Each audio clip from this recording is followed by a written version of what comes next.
If you seek an affirmation of our humanity, there is no greater affirmation than what we are celebrating at Christmas.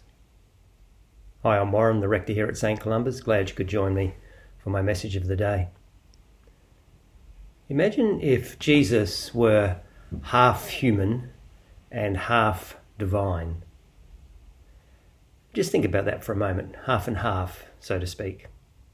Part human, part divine. That wouldn't be an affirmation of our humanity. It would actually be the opposite, if you think about it, half and half.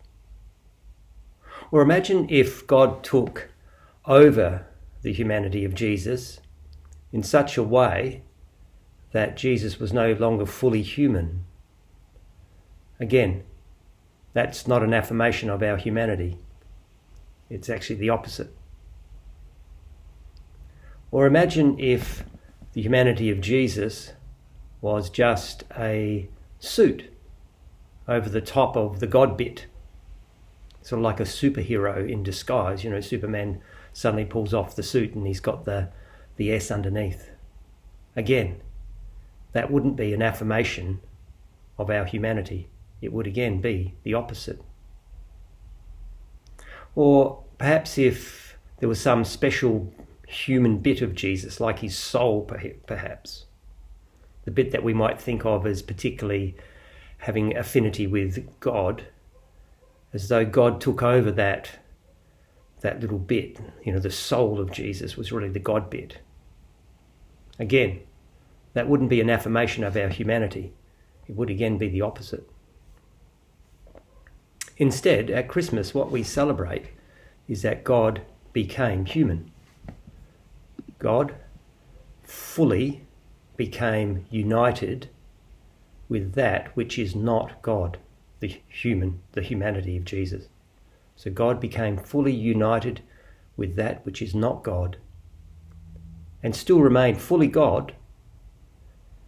And in that union, the integrity of the humanity of Jesus was maintained. In fact, it was heightened, and his humanity was brought to its fulfillment.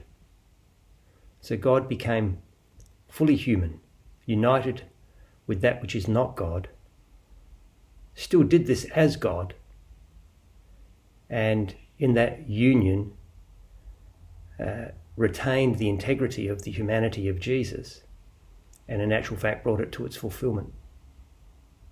And when this video is finished, you could play that back, just to have a listen to it again. It's a bit dense, but that's what we're saying about Jesus. That's the baby in the manger. That baby, in all the humility of a newborn, and a newborn in a manger, is the fullest expression of divinity that humanity can carry, convey, express.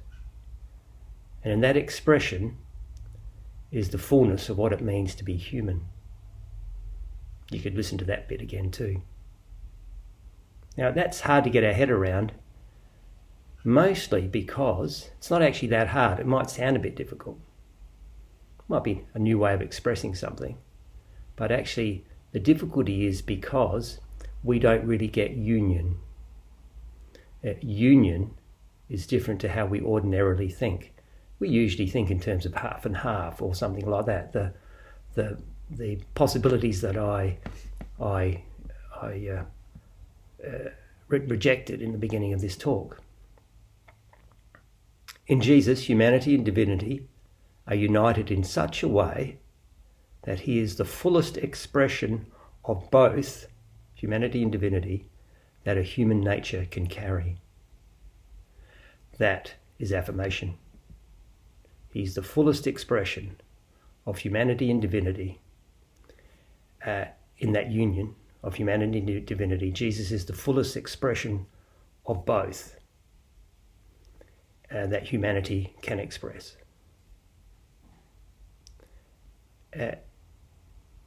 So that's an affirmation of who we are. Our humanity can carry God. That's our calling. Jesus is the fulfillment of that calling. He's the beginning of it for all of us. we do that in a human way, which is why it's an affirmation. Because all the other possibilities that I had discounted, they actually didn't express God in a human way. Jesus is the fullest expression of God that humanity can be. This is what we're made for. And it's also why the glory of God is seen in a person, a fully human person. Thanks for listening. Bye-bye.